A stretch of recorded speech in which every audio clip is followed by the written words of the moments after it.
Parents et amis, avec Gilles Parent.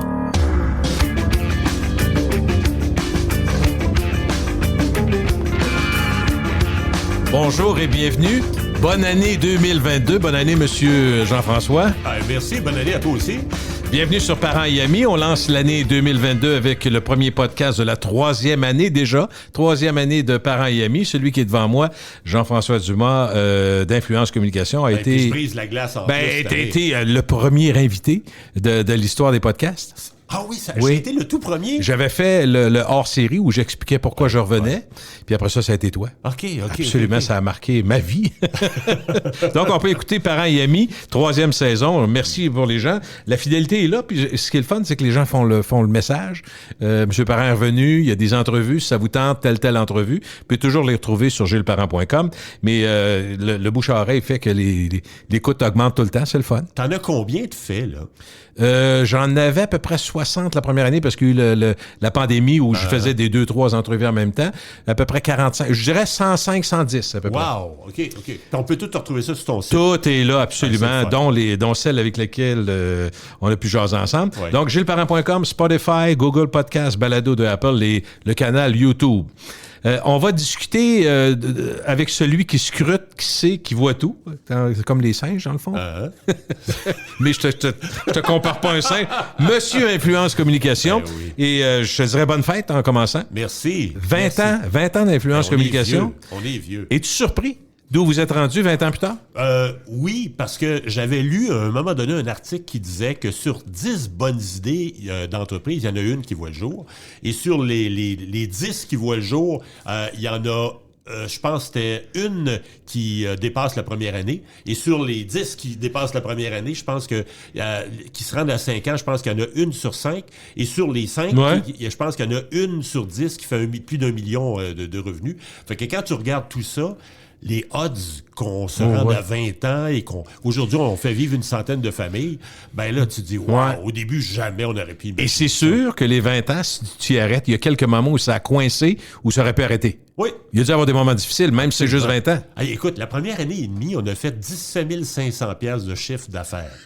C'est pas beaucoup, j'espère? Non, mais tu gagnes pas ta vie ben. Mais non. Moi, je me payais pas. Je payais tout le monde, mais je me payais pas.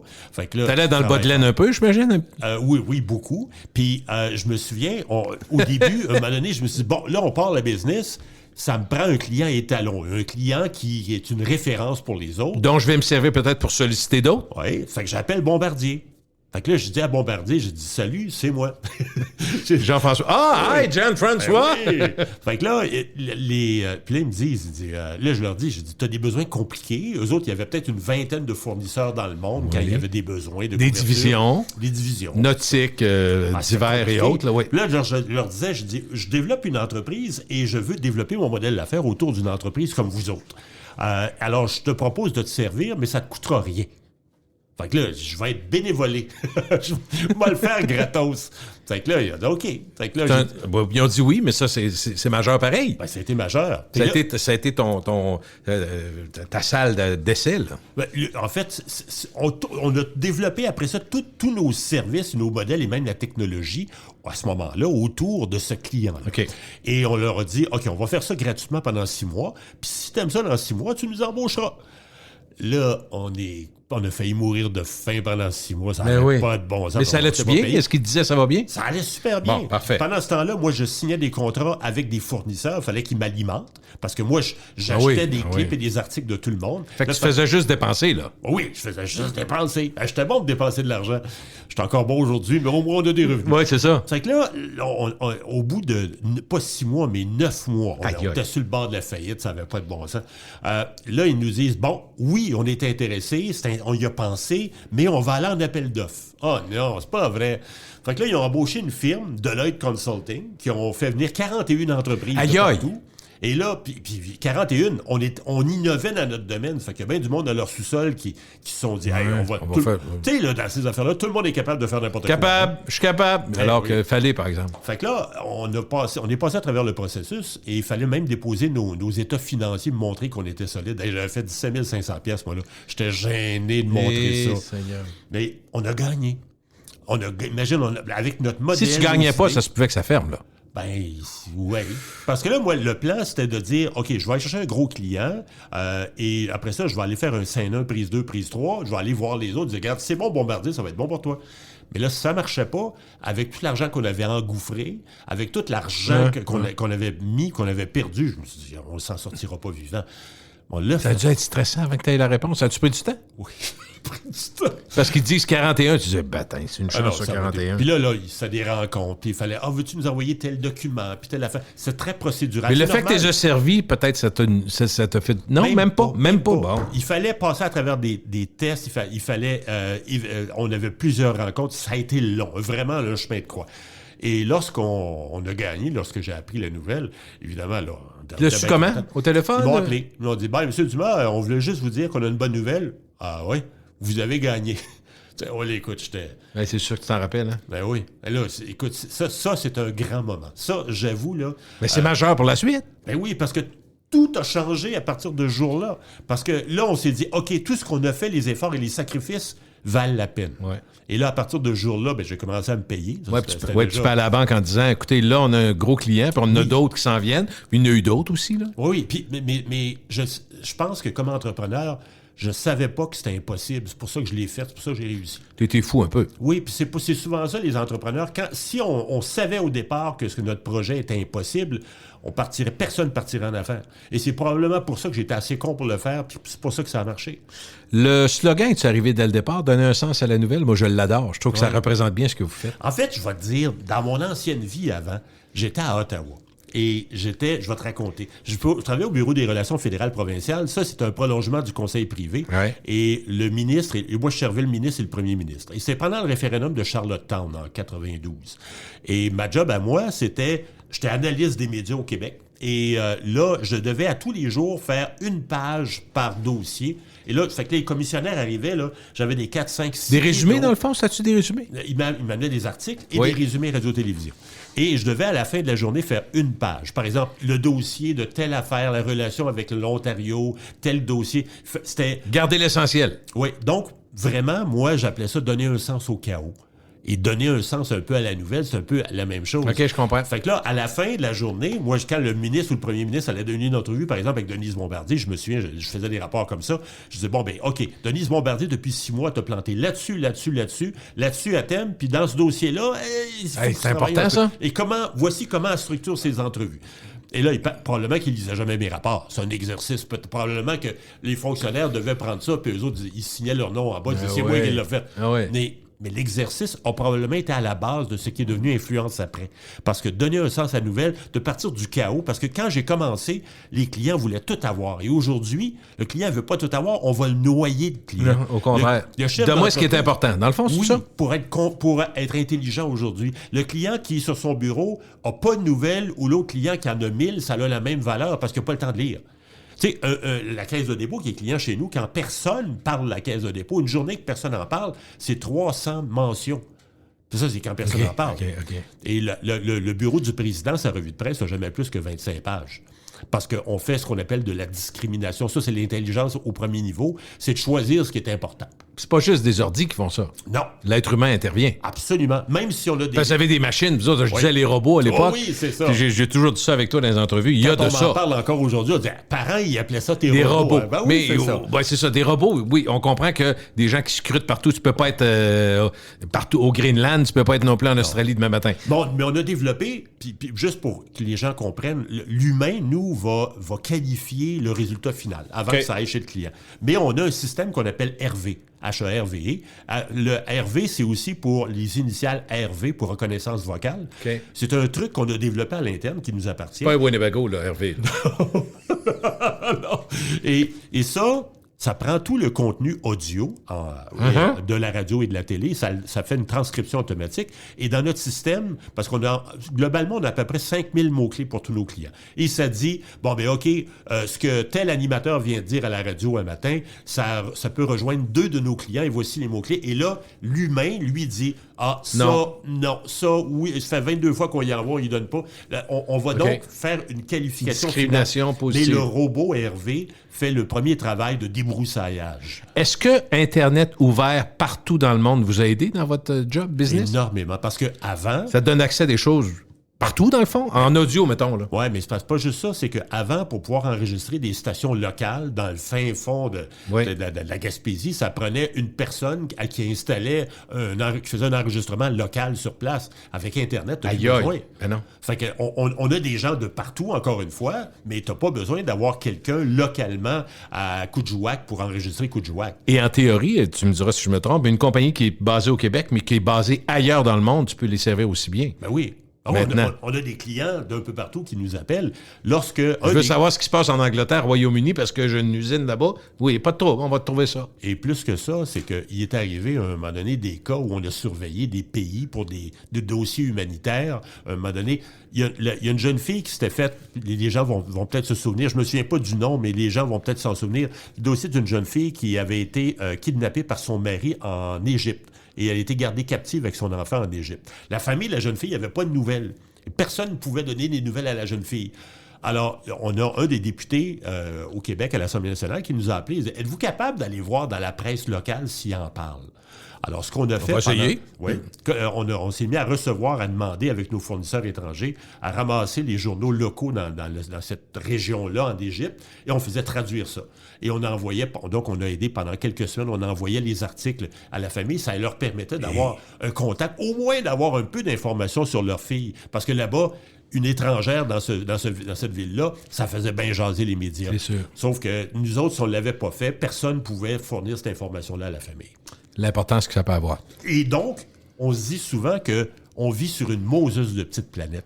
Tu peux rien rien faire sans qu'on le sache. Et bien vite. Quand Guy Laliberté est allé dans l'espace, ça, c'est un cas bien spécial parce qu'il est allé dans l'espace, puis dans la fusée, il a voulu lire ce qui se disait ici. Fait qu'il a je sais pas si on dit uploader ou downloader quand tu es dans l'espace, mais il a pu lire sa revue de presse. Space loader, qu'on dit. Il a space loadé. C'est bon, je vais m'en souvenir, celle-là. Mais ça, c'est un cas... Et on ramassait des choses un peu partout dans le monde. Un des projets complètement fous qu'on a fait, le gouvernement du Canada a organisé le G7 au Québec. Mm-hmm. Et ils nous ont embauchés pour surveiller tout ce qui se disait à l'étranger, au Québec, au Canada, mais aussi partout dans le monde sur le G7. Donc, lorsqu'un client a des besoins très compliqués, là, on tripe.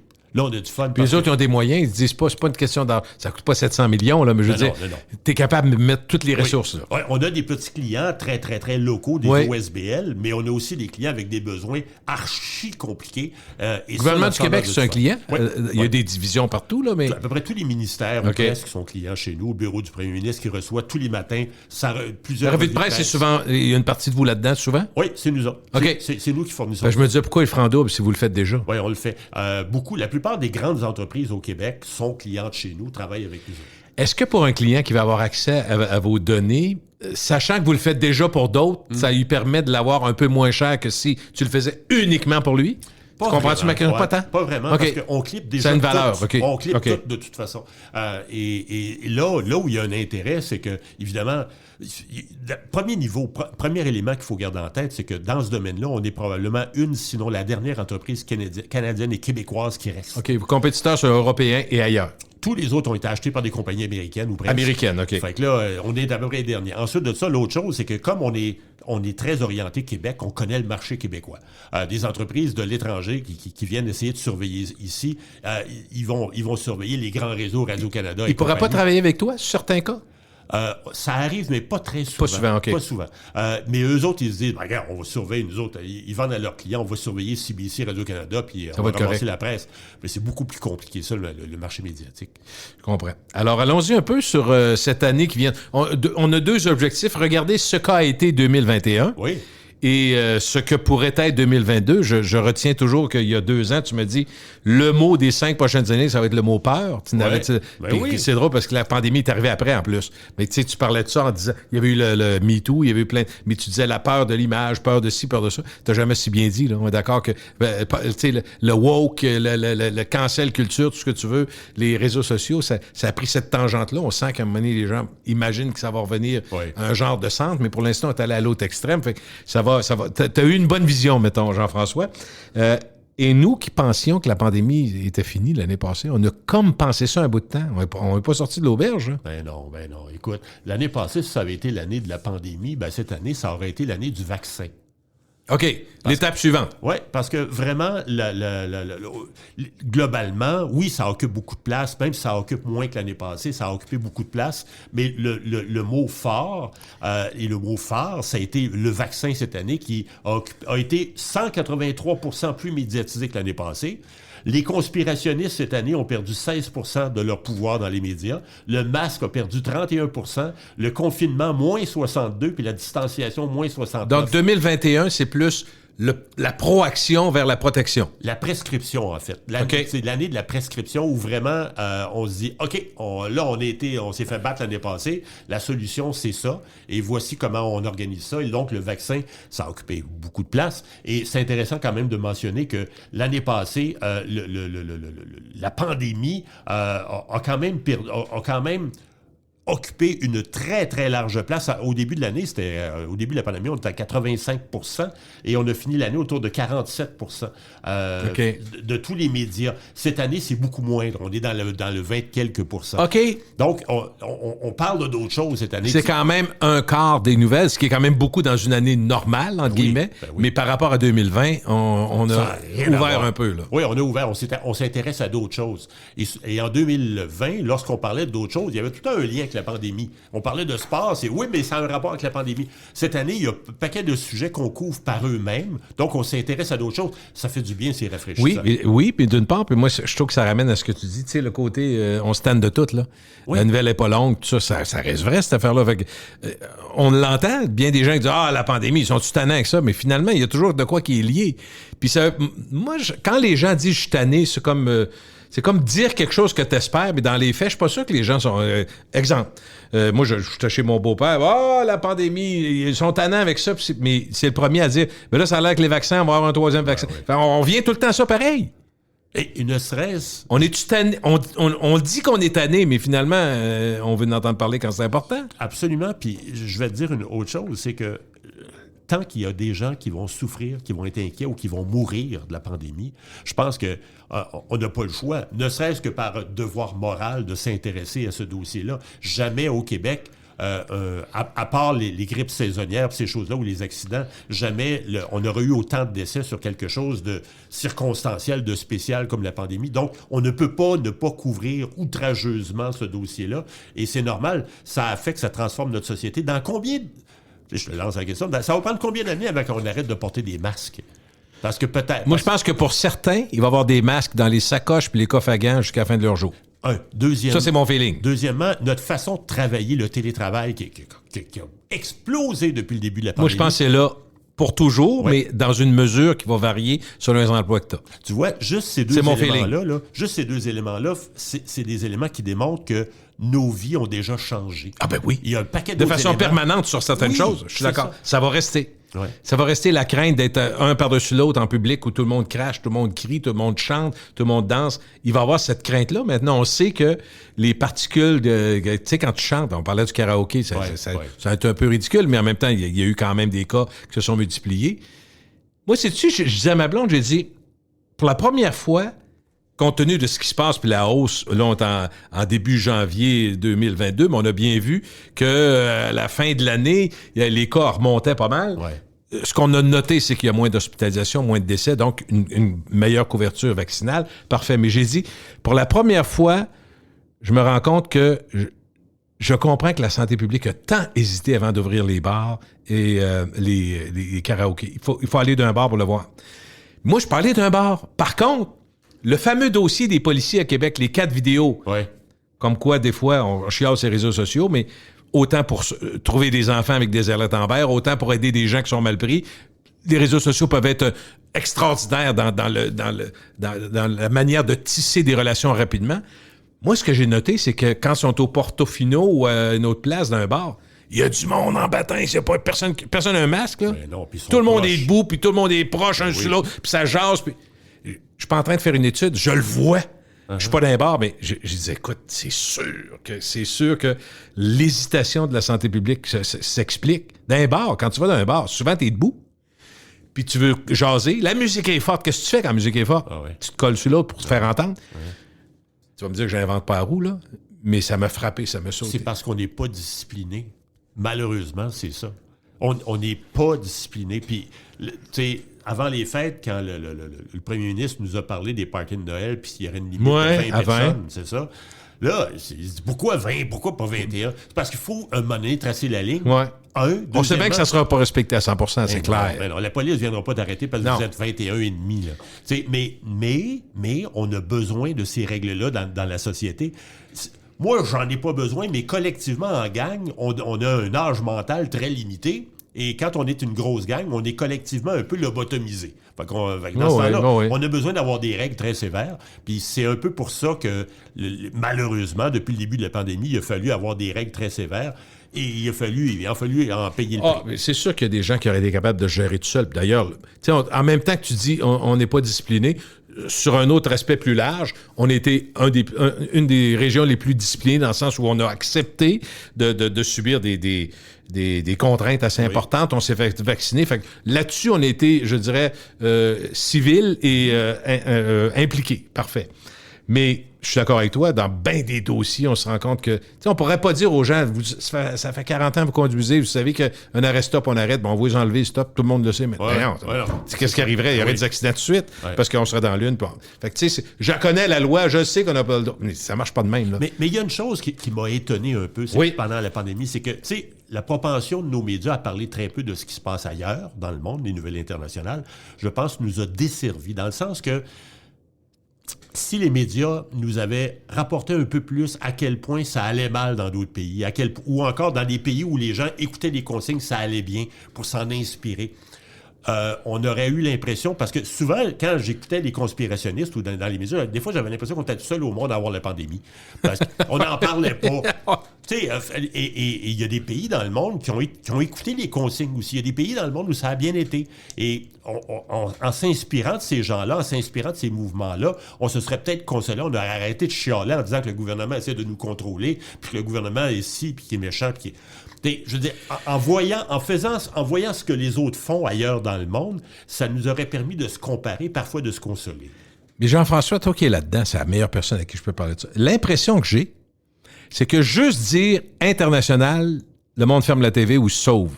La preuve, c'est que même des télés comme Radio-Canada qui en font beaucoup plus que d'autres, TV5, c'est encore plus évident.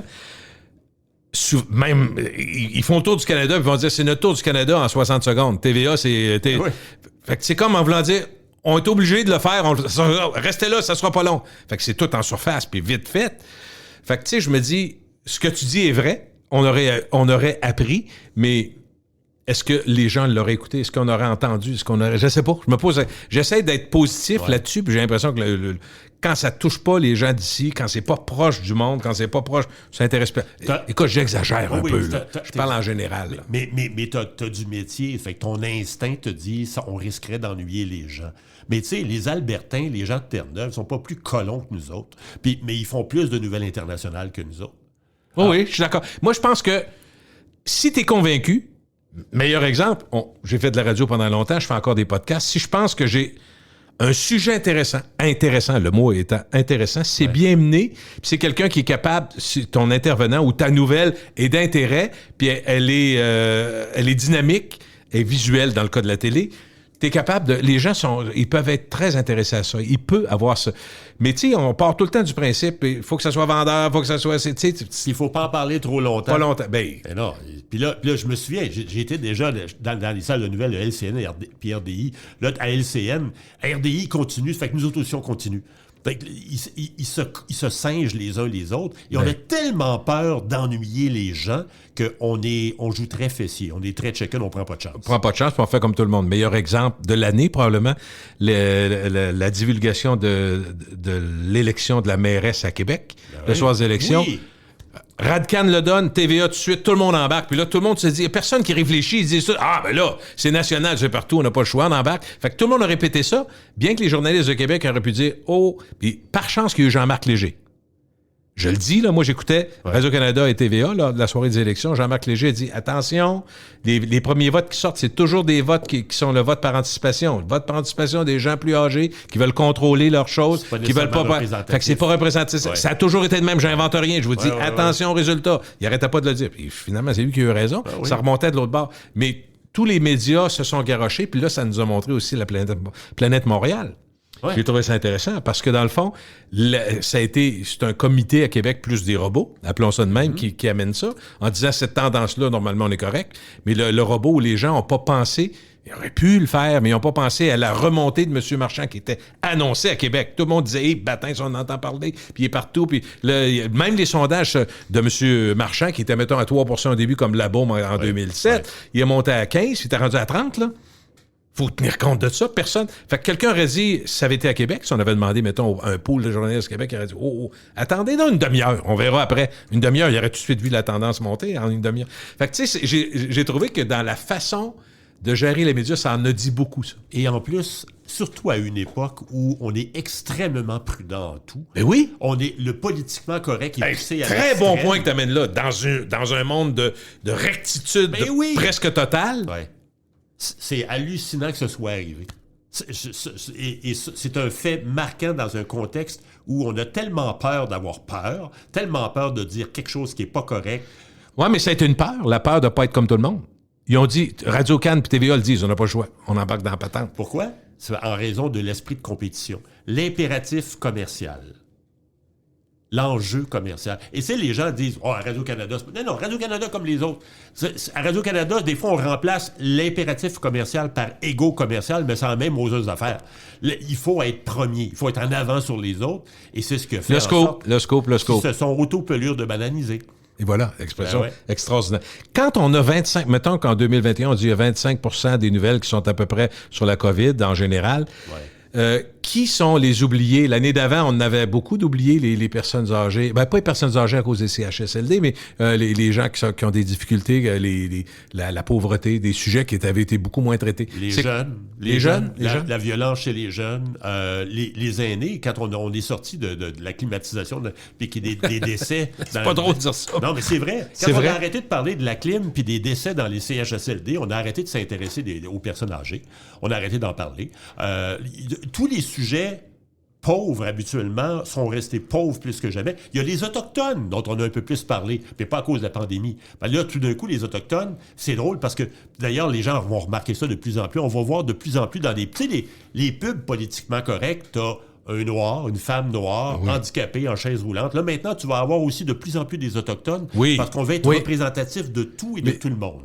Mais des fois, ça en devient un peu ridicule. Les 6 sont dans la même annonce de tête. Là. Ben oui, je sais. Tu peux en mettre un de temps en temps pour montrer. Les couples gays, on en voit de plus en plus, qu'on ne voyait pas. Oui, mais c'est pas juste... C'est pas négatif, c'est juste que le concentré est tellement... que ça devient un peu exagéré en voulant dire. C'est comme si on voulait réparer 40 ans où on s'en est moins occupé dans une annonce de 30 secondes. Mais sais-tu quoi? Ce qui m'a beaucoup frappé en 2021, qu'on a perdu, c'est notre intérêt, parce qu'on a beaucoup, évidemment, on couvre beaucoup la santé avec la pandémie, la COVID. Probablement l'environnement, je vais t'en parler tantôt. Il me semble que moi, j'entends beaucoup plus parler d'environnement. Peut-être à cause de l'élection fédérale, peut-être. Oui, mais c'est très passager. OK. C'est une mode. L'environnement, on en parle beaucoup pendant quelques jours, après ça, on arrête d'en parler. OK, ça descend vite, OK. Un sujet qui vraiment... La santé a monté beaucoup à cause de la pandémie, mais le problème, c'est qu'à part la COVID, toutes les autres maladies ont perdu globalement près de 25% de leur poids dans les médias. Donc, que ce soit l'Alzheimer, le cancer, que ce soit la dépression, tous les problèmes de santé au grand complet ont fondu beaucoup. Alors que la santé en général, dans une année normale, là, c'est près de 50% de notre intérêt pour la santé qui porte sur les infrastructures. Les négociations de conventions collectives, la construction d'un nouvel hôpital, etc. La maladie en tant que telle, c'est 50% de pas grand-chose. Parce que la santé, en général, c'est pas genre les médias, on n'en parle pas beaucoup. C'est quoi? Souvent, on en parle comme... Quand on parle des autres choses, on en parle en termes quantitatifs, en disant, ben là, il y a une liste d'attente de 2 ans et demi, 3 ans et demi, mais on parle de quoi, là? De la chirurgie à la hanche, cataracte, c'est quoi? On parle pas de ça spécifiquement, on fait des listes. il y a une liste d'attente. Il y a des médecins de famille, ils prennent pas assez de monde. Absolument. C'est assez générique, là. Et là où ça m'inquiète encore plus, c'est que les gens qui nous écoutent pensent, à tort, mais ils le pensent, on le pense tous, que plus les médias vont parler d'un sujet, plus le sujet est important. Que l'importance d'un phénomène de société est directement proportionnelle à sa médiatisation. De sorte que si on en parle moins ou on n'en parle pas, ben ça va bien, il n'y a pas de problème. Ben non. Si on parle moins du cancer, on parle moins de différentes maladies, les gens vont être moins sensibles à aller se faire dépister, à faire de la sensibilisation, de l'éducation. Donc, les médias ont un rôle extrêmement important. Ben oui. Mais Tu dis que ça joue directement sur le comportement humain dans la société. Les médias ont un rôle tellement important, tellement important, et on le voit, entre autres, on l'a vu dans la campagne municipale. Et je t'amène complètement ailleurs. Vas-y. Dans la campagne municipale... On est capable de faire ça, nous autres, tirer partout. Oui, allons-y. On ne s'en va pas à la pause, de toute façon. Non, on a du temps. Imagine-toi, donc, on a découvert, il y a plusieurs années, mais on a découvert que, d'abord, la région qui fait le plus d'informations locales, qui s'intéresse le plus à ce qui se passe à l'Hôtel de Ville, c'est Saguenay et Québec. C'est les deux régions reines en information locale. Et on a découvert avec les années qu'en général, c'est les deux régions où on va le plus voter aux élections municipales. Donc, il y a un lien, l'info et le geste. Oui, donc les citoyens se sentent interpellés et ils vont voter. Donc, c'est la même chose avec les maladies. On fait de la sensibilisation, de l'éducation, les gens vont se sentir plus sensibles. Oui. Et les deux régions où on fait le moins d'informations locales, l'avant-dernière, c'est Gatineau, et la pire, où on s'intéresse le moins à ce qui se passe à l'Hôtel de Ville quand il n'y a pas de drame ou scandale, c'est Montréal. C'est pas une surprise pour toi? Ben, on réalise beaucoup l'information au Québec, mais c'est à Montréal où on est les moins bien servis. Et comme par hasard, Montréal est une des régions où on va le moins voter aux élections municipales. Donc, les médias n'en parlent pas, les médias en parlent peu, les médias en parlent moins, ben, les gens vont moins voter. Est-ce que vous êtes capable, chez Influence Communication, de voir la différence en termes de volume? Je vais essayer d'être clair. Ma question n'est pas claire. Fait que je vais te dire la problématique. On parle beaucoup des conspirationnistes. On a parlé l'année passée de l'influence qu'ils peuvent avoir. Tout ça, mais moi, je me disais, c'est le fun de savoir, ça représente combien de monde? Combien de monde? Pas combien, mais combien?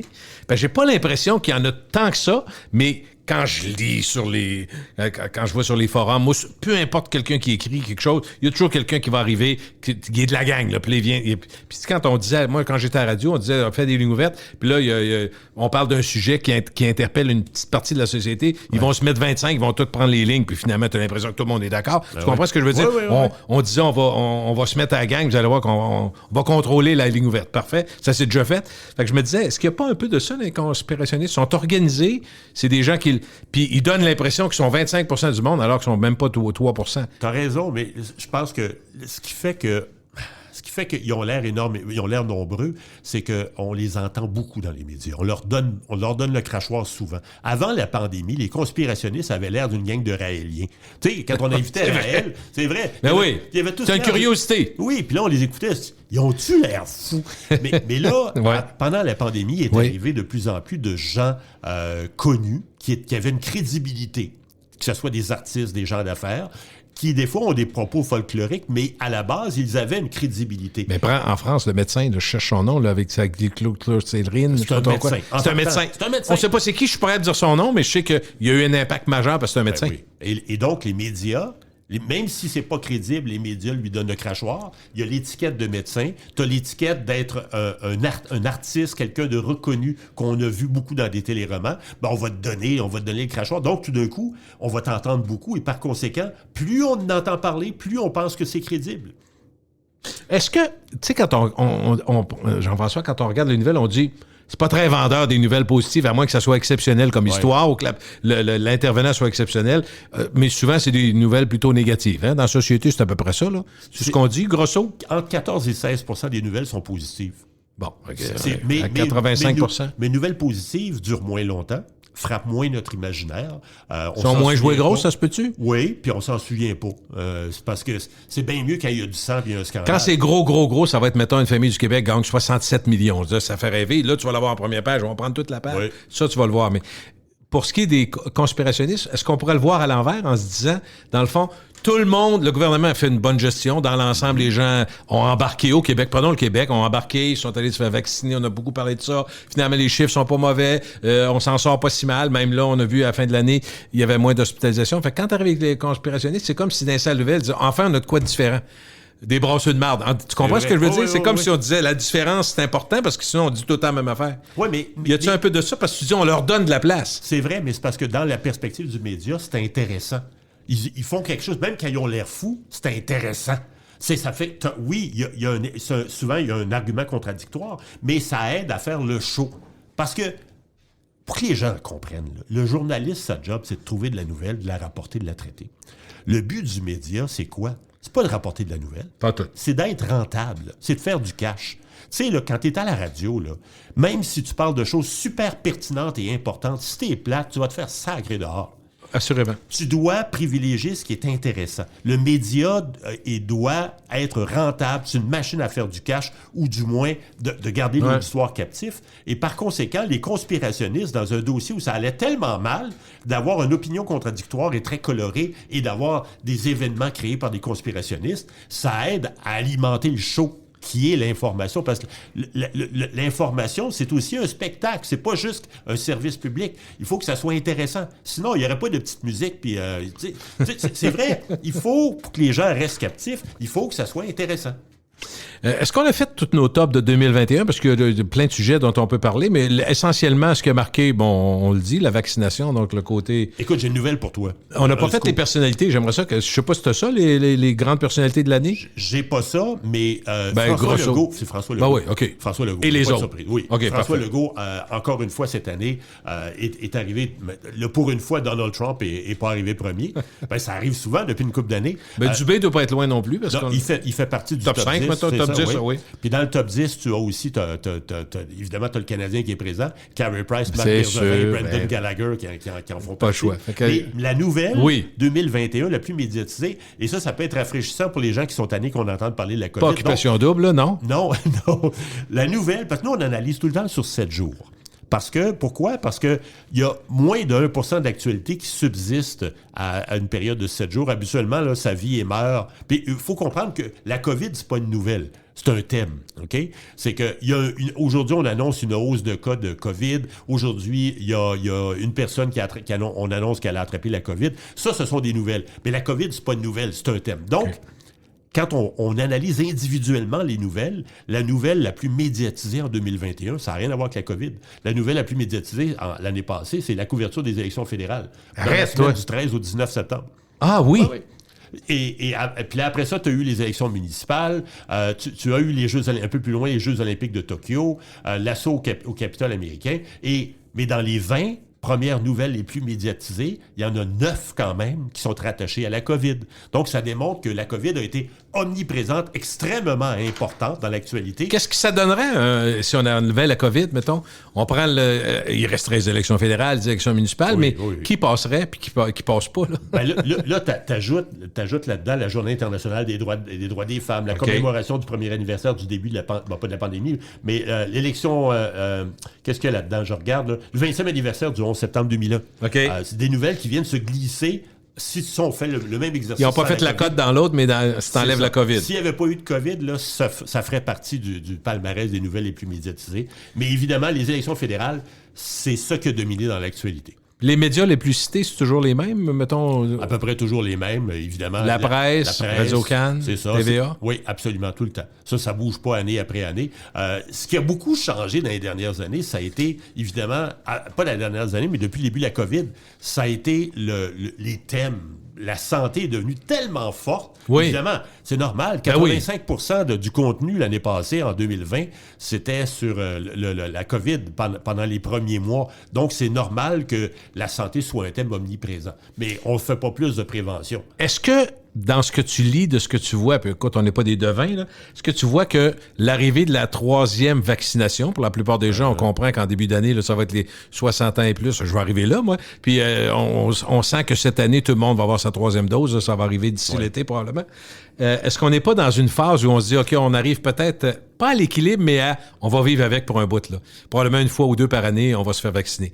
Tu sens-tu que, même si on dit qu'on est encore dans le même film, que le film, il vient d'attraper la couleur.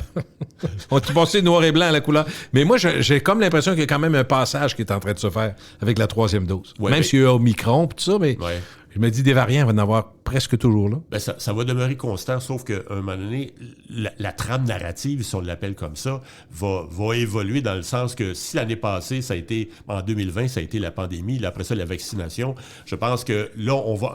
La trame narrative... Le vivre avec, quelque chose comme ça, là. C'est ça, puis ça va devenir moins omniprésent. Ça va devenir pendant... Je pense qu'on en a pour quelques années avant de s'en sortir définitivement. Sauf que un moment donné, on va s'habituer de vivre avec, puis ça va devenir un peu comme le thème du cancer, qui, dans l'actualité, occupe quand même pas mal de place au niveau des maladies, mais on vit avec.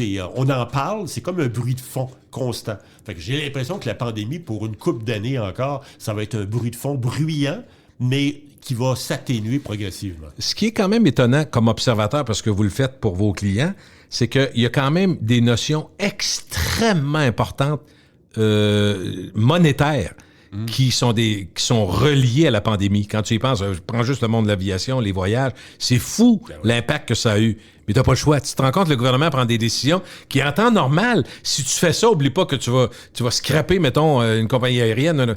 Personne ne ferait ça. Ça prend quelque chose de tellement gros, pensez. Dans l'actualité, ça a eu des impacts. Il y en a qui sont jamais relevés, puis on sait qu'il y en a qui se relèveront pas. On sait qu'on est en train de changer. Il y a plein des gens qui avaient des restaurants qui ont dit « Moi, c'est bien de valeur, je passerai pas ma vie à engager, désengager, fermer, rouvrir, 3 jours, take-out. Bonsoir, je fais d'autres choses. » Ah oui?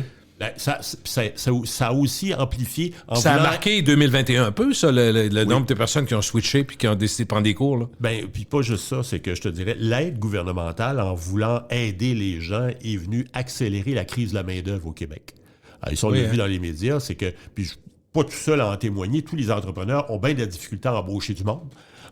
Puis à un moment donné, parce que tout le monde du travail a été bouleversé, notamment pendant la pandémie. Ça avait commencé avant. Puis c'est pas juste le télétravail, c'est pas juste les subventions salariales, c'est tout le monde du travail en plein bouleversement. Et ça, le gouvernement, avec l'aide, a voulu, là je sors du média, mais c'est l'entrepreneur qui parle, c'est que en voulant aider les gens, il est venu accélérer notre plongeon dans une crise de la main-d'œuvre. C'est qu'on a de la misère à embaucher du monde.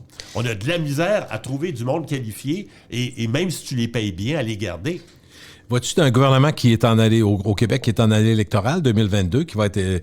on comprend que, puis en même temps, ils ont sorti le chéquier pas mal. On riait de Justin Trudeau qui sortait ça à coups de milliards, mais au Québec, ça va assez bien aussi. Dans l'histoire des garderies, qui sont depuis quelques années syndiquées, on a offert 23 %, puis ils sont encore en grève générale. Une chose qui était inimaginable pour bien du monde.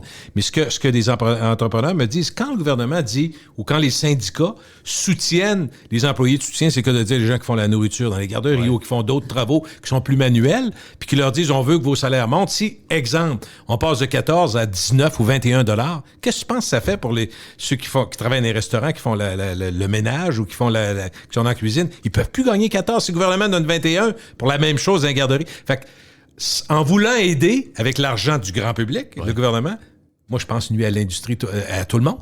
Oui. Es-tu d'accord sur la base des salaires, là, les jobs d'entrée de job ou le premier niveau? Là? Puis l'autre paramètre à garder en tête, puis moi, je suis pour l'enrichissement de tout le monde. Ben oui. C'est l'augmentation du salaire minimum. J'écoutais un moment donné différents politiciens qui disaient on devrait monter ça à 20 $. Ben oui. C'est parce que c'est pas juste ça. C'est que si tu augmentes le salaire minimum à un certain niveau, tous les salaires au-dessus vont aussi augmenter. Tu peux pas augmenter l'écart, juste ceux qui sont non. en bas. Fait que les gars, si tu augmentes, mettons, de 20 % celui qui est en bas, celui qui est en haut, il va vouloir augmenter lui aussi. Fait que ça le marché des entreprises, les gens d'affaires ne peuvent pas suivre aussi vite que ça. Puis on sent que les problèmes d'emploi, ça va prendre une conjonction de plusieurs éléments, dont l'immigration, mais pas que ça. Ça va prendre aussi... Parce que l'immigration, faut que j'aie pas oublié, Jean-François, on sort un peu de notre mandat, mais l'immigration, c'est pas juste des jeunes de 19 ans puis 23 ans qui arrivent, là. Des fois, c'est des familles qui sont dans des endroits où il y a des problèmes il y en a en masse, de violence, puis qui arrivent. Il peut y avoir un père de 55 ans, tout ça, c'est pas des forces vives pour les 40 prochaines années. Il va falloir faire des bébés, il va falloir trouver d'autres idées aussi, requalifier des gens. Je pense que l'idée n'est pas folle, mais on comprend que ça sera pas de même en criant ciseaux. Mais la formation, oui, on parle de l'immigration, mais la formation de la main-d'œuvre, c'est aussi les gens qui travaillent ici. Un moment donné, de les recycler. Oui, mise à jour des connaissances. Oui.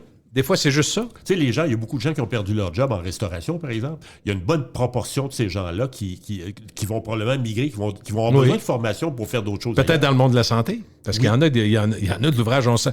Tu sais, puis c'est une affaire, on en riait un peu, mais c'était assez prévisible là, que la pyramide des âges allait faire que ça allait monter. Là. Ouais. Ça fait 30 ans qu'on nous dit ça, qu'éventuellement, il va y avoir des départs à la retraite, qu'il va manquer de relève.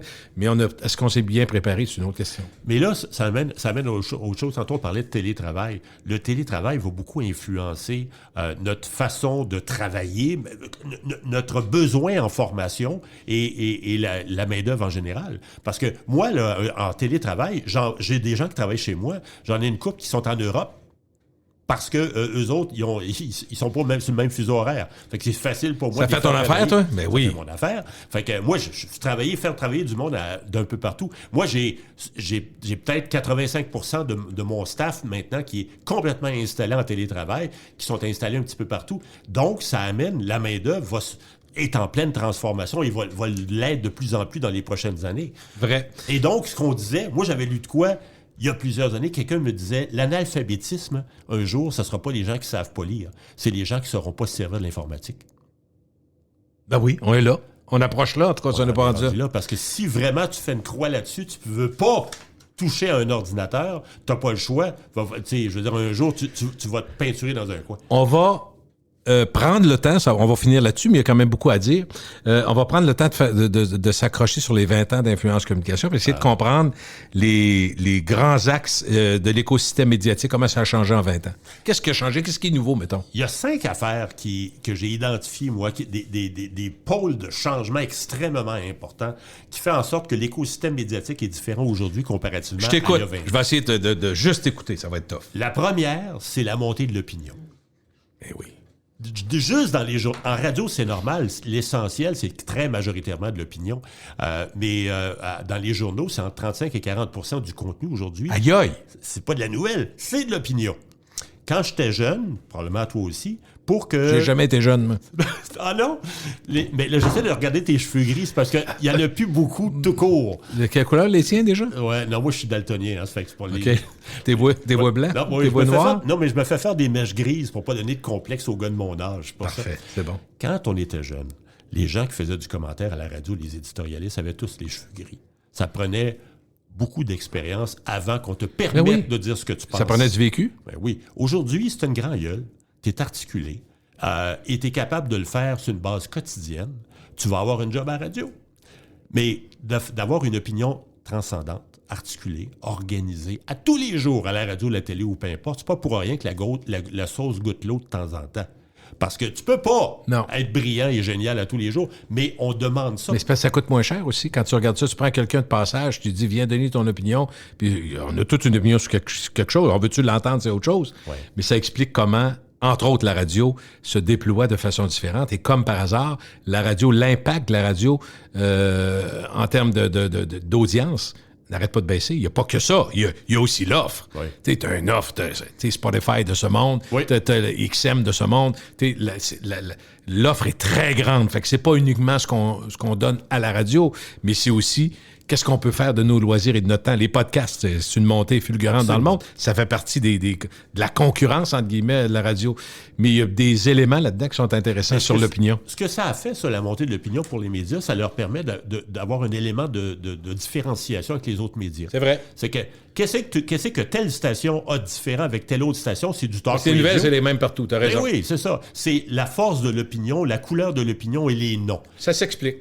Dans les journaux, ça c'est intéressant, dans les journaux, il y a plusieurs années, les vedettes dans les médias, c'était à la radio ou la télé. Les vedettes dans les journaux, sur la rue, ils pouvaient marcher, on les reconnaissait pas. Aujourd'hui, ils font tous de la télé puis de la radio, les vedettes. Et aussi, c'est que l'opinion, ça a permis au journal d'être différent de l'autre journal et de créer un monde de vedettariat qui n'existait pas avant. Je me souviens, il y a une époque à la presse, les vedettes de la presse, c'était les presses au rez-de-chaussée de la presse. Quand tu arrivais là, tu voyais juste... Bon, les presses... Ils ont sorti, mais là, maintenant, quand tu te promènes là, c'est des posters. avec les vedettes. Donc, c'est plus les presses qui les vedettes, c'est les personnalités. C'est les Patrick Lagacé de ce monde qui sont installés et on placarde les murs. C'est comme ça que tu vends de la copie. C'est plus la nouvelle. Dans le fond, à la limite, c'est que le devoir, la presse, on pousse ça à l'extrême. C'est pas vrai, on pousse ça à l'extrême. Ils livrent le même contenu, mais c'est les vedettes qui font que tu achètes la presse. Prenons un exemple, c'est un des gros exemples au Québec, Mario Dumont. Il fait Cube Radio, il fait le Journal de Montréal, Journal de Québec, TVA et les revues quand ça donne. Fait que finalement, une opinion, il peut la faire 3, 4, 5 fois. Ah oui, c'est le recyclage. Oui, c'est parfait pour lui, bravo. Puis en même temps, on peut pas penser que ceux qui écoutent qui lisent le Journal de Montréal vont nécessairement tout le temps écouter TVA, tout le temps écouter Cube. Fait que finalement, c'est tout à fait logique ce qu'ils font, là. Oui, puis des fois... Mais payante, je veux dire, ils gagnent un bon salaire, mais pour faire l'ensemble de la patente. Fait que moi, je pense que pour l'opérateur, pour la compagnie, c'est un bon deal. Je comprends. Mais en même temps, ça nous amène, des fois, t'écoutes, puis je ne mettrai pas de nom, mais des fois, t'écoutes des commentateurs, t'as l'impression qu'ils réfléchissent pendant qu'ils articulent leurs pensées. Là, tu dis, oh, wow! Tu sais, des chroniqueurs à tous les jours, tu ne peux pas avoir une opinion géniale articulée tous les jours. Moi non plus, je crois pas ça. C'est impossible. Mais le marché fait en sorte que c'est un impératif, tu n'as pas le choix. Ça c'est la première chose. La deuxième chose, c'est qu'on a remarqué dans les 20 dernières années, c'est que justement, l'élément de concurrence dans les médias fait en sorte qu'on a tellement peur d'ennuyer les gens, c'est qu'on va te livrer de plus en plus de nouvelles. Okay. Toi et moi, là, on part, on se lève le matin, on lit le journal, on est exposé à 2-3 nouvelles, on est dans notre char, on entend l'animateur du matin qui nous parle d'autres choses. Tu arrives au bureau dans l'ascenseur, tu as des petites nouvelles sur le mur. Là, tu n'es pas assis à ton bureau, tu as déjà été exposé à 10, 15, 20 nouvelles différentes. Ouais. Donc, on te bombarde de plus en plus de nouvelles. Ça, c'est une chose. L'autre chose, c'est que on a tellement peur de t'ennuyer et on te met tellement de plus en plus de nouvelles que faut que les nouvelles rentrent dans la même journée. Fait qu'on les nouvelles vivent et meurent plus vite que jamais. Okay. La durée de vie était déjà en baisse, mais là, baisse encore plus. 75% des nouvelles vivent et meurent en 2 heures et moins. Aïe, aïe. Et dans les réseaux sociaux, 95% des mots-clés ne vivent que quelques minutes. Ça fait que tout vit et passe plus vite, plus rapidement. Toi et moi, on sait de plus en plus de choses. Mais comme tout va tellement plus vite, on les comprend moins. On n'a plus le temps d'approfondir les choses. Pour prendre une expression consacrée, on surfe de plus en plus sur la connaissance. Parce qu'on sait plein d'affaires. On se remplit à chaudière, mais on ne comprend pas plus. On n'a plus le temps de comprendre. Mais on sait, on peut répéter ce que l'animateur nous a dit. De sorte que je vais aller plus loin. Souvent, j'ai l'impression... C'est tellement important, c'est l'influence, hein? Oui, j'ai l'impression que malheureusement, comme citoyen, on se magasine de plus en plus une opinion. On se forge plus une opinion. On écoute ce que Martineau... je l'aime bien, Martineau, mettons. C'est parfait. On écoute. Je trouve que ça a de l'allure. Puis là, tu prends ça, tu dis, OK, parfait. Ça va être ça. T'as plus le temps. T'as plus le temps. Je me souviens, écoute, dans les années 90, un moment donné, je donnais des cours en relations publiques et j'expliquais qu'à ce moment-là, quand les éditorialistes s'emparaient d'une nouvelle, la nouvelle est en phase terminale. Parce que les éditorialistes s'en emparaient au bout de 2-3 jours. Donc, la nouvelle avait le temps d'exploser, de jaillir. Il y a eu du commentaire. Puis les éditorialistes attendaient après tout le monde pour se donner un point de vue. Mais quand une nouvelle vit et meurt en 2 heures, là, ça vient de fourrer le système. C'est que l'écosystème, le biorhythme de la nouvelle est tellement vite que tu n'as plus le temps. À un moment donné, il y a des clients qui me disaient, ils disent, ouais, nous, on est prêts, s'il y a une crise avec les réseaux sociaux, on va s'écrire un plan de communication. Hey, en 2 heures, tu n'as même pas le temps de le réviser, ton plan de communication, t'es mort, t'es fait. Tout va très vite. Et ça, c'est une chose qui est venue bousculer notre intelligence collective. On apprend par cœur de plus en plus de nouvelles, mais on n'est pas plus capable de les expliquer. Est-ce que ce que tu m'avais annoncé il y a 2 ans est encore vrai? La peur, c'est encore un bon vecteur? Plus que jamais. Plus que jamais. Écoute, on a eu peur de quoi? On a eu peur des terroristes, on a eu peur même de Donald Trump, on a eu peur... L'épidémie, là, actuellement l'épidémie. On a eu peur de plein d'affaires. La peur, pourquoi? Parce que la peur, t'as pas besoin de la décortiquer, t'as pas besoin de l'expliquer. T'as juste besoin de la faire vivre. Peur de la police? Oui. Tu sais, à Québec, là, quand tu vois des vidéos tout le temps, tu peux avoir peur de sortir d'un bar, mais tu peux le décliner comme tu veux. Là. Tu peux dire, vas-tu manger une claque? Surtout la police qui, en théorie, est le dernier rempart face à la peur. C'est eux autres qui devraient être protégés. Oui. Fait que, un peu, l'autre année, quand on a eu la police qui faisait de l'écoute électronique sur les journalistes, c'est un peu ça. Tu dis, c'est rendu, il faut que je me méfie même de la police. Donc, la mécanique de la peur pour les médias, puis c'est pas propre au Québec. C'est non, la peur, c'est bien moins compliqué de montrer une photo, de faire peur au monde. Ça me fait penser, écoute, en 2009, c'était le H1N1, en 2009, je me souviens, la presse publie un article. Écoute bien ça. Un article, et là, tu voyais les touristes québécois au Mexique sur une plage. Ils étaient en maillot de bain, ils prenaient du soleil. Et là, on voulait montrer, le bas de vignette, ça disait 2 touristes québécois prennent leurs précautions face au H1N1. Les 2 touristes se faisaient bronzer, mais avec un masque. Non, mais veux-tu rire de moi? Non, mais écoute, tu sais, ça donne un nouveau sens à l'expression griller en habitant. Personne n'est assez cave se faire griller avec un masque. Vois-tu, je pensais, on parlait de peur de la police, mais je pensais aux gens de Montréal. Quand j'entendais les citoyens, moi, j'ai fait 30 ans que je vis ici, j'ai jamais eu peur de marcher dans la rue. Là, j'ai peur, il y a des fusillades aux 2 jours. Tu sais, cette peur-là. Tu devrais plus avoir peur des nids de poules à Montréal. Ouais, j'ai noté ça. On enregistre à Montréal au moment où on se parle, puis effectivement, c'est quelque chose. Un GPS, ça sert à rien à Montréal. Il change les directions de façon à tous les jours. Donc, puis est-ce qu'il y a encore une omniprésence des réseaux sociaux dans nos vies? Ah oui, écoute, ça aurait dû être même le thème numéro 1 parce que, écoute, si... Dans les années 90, on parlait de la démocratisation de l'accès à l'information avec le Web. Le Web a commencé en 94. Fait qu'à partir des années 90, on démocratisait l'accès à l'information. Tu pouvais avoir accès à toutes sortes de contenus, tout ce que tu voulais dans le monde. Dans les années 2000, avec la montée des réseaux sociaux, c'est la démocratisation de la diffusion de l'information. Tu peux écrire ce que tu veux. Avant, si tu voulais écrire à quelqu'un, il fallait que tu prennes un papier, t'écrives, tu lèches un timbre, puis tu y envoies par la poste, puis 3-4 jours après, il allait le recevoir et t'espérais un jour qu'il le lise. Bien, aujourd'hui, tu peux écrire et tu peux dire n'importe quoi, n'importe quelle connerie à n'importe qui. Et ce qui m'a frappé dans le domaine des médias, c'est le comportement différent qu'ont les gens de médias dans les réseaux sociaux comparativement à leurs médias. Ah bah oui. En ondes, ils vont dire telle affaire, mais sur Facebook ou sur Twitter, ils vont y aller un peu plus raide. Oh, ils se lâchent là, c'est pas mal sur Twitter. Il y a un paquet de choses qui se disent et qui se font. Et c'est l'effet de meute dans les réseaux sociaux. Et le comportement est différent. Toi, quand tu étais à la radio, tu parlais d'une nouvelle, tu parlais souvent à la 3e personne du singulier. On pense qu'il est arrivé telle affaire. Dans les réseaux sociaux, c'est la première personne du singulier. Je pense que t'es le même. Donc, il y a un engagement social, pas social, mais personnel et émotif. Et c'est pas pour rien qu'il y a autant de chicanes. Et je rappelle encore une fois que nous, on répète et on conseille souvent à nos clients « Never, never drink and tweet ». Parce que les chicanes de Twitter, ça arrive souvent le soir. Ouais. Les gens ont pris un verre de vin et ils disent « L'enfoiré, moi, ils disent ce que je pense de lui. » Et c'est malheureusement là que ça part. Et ça, encore aujourd'hui, on n'apprend pas. Il y a encore des chicanes comme ça qui arrivent. C'est souvent la gang, hein? Réseaux sociaux, on est une gang, puis on s'adresse à quelqu'un ou on prend un sujet, puis on décide de varger, là. Le média traditionnel, c'est un qui parle à plusieurs. Dans les réseaux sociaux, c'est tous contre un. On s'en prend à quelqu'un. Et pour toutes sortes de raisons, à tort ou à raison, là, on s'en prend. Et l'effet de meute est extrêmement fort et c'est très représentatif de ce qu'est devenu l'écosystème média. Et le média traditionnel, ça a tellement d'influence que lorsque Twitter, Facebook deviennent débiles, le média traditionnel va parler jusqu'à 13 fois plus d'une nouvelle. Donc, on disait tout à l'heure que les médias se singent beaucoup. Bien, là, Twitter, il en parle. Hey, gang, il faut qu'on en parle encore plus. Fait que LCN va encore en parler. Va nourrir la bête. Ben oui, absolument. Hey, Jean-François, c'est le fun en maudit. Merci. C'est fini déjà. Ah oui, bonne année 2022. Ben, toi aussi. Salut. Salut.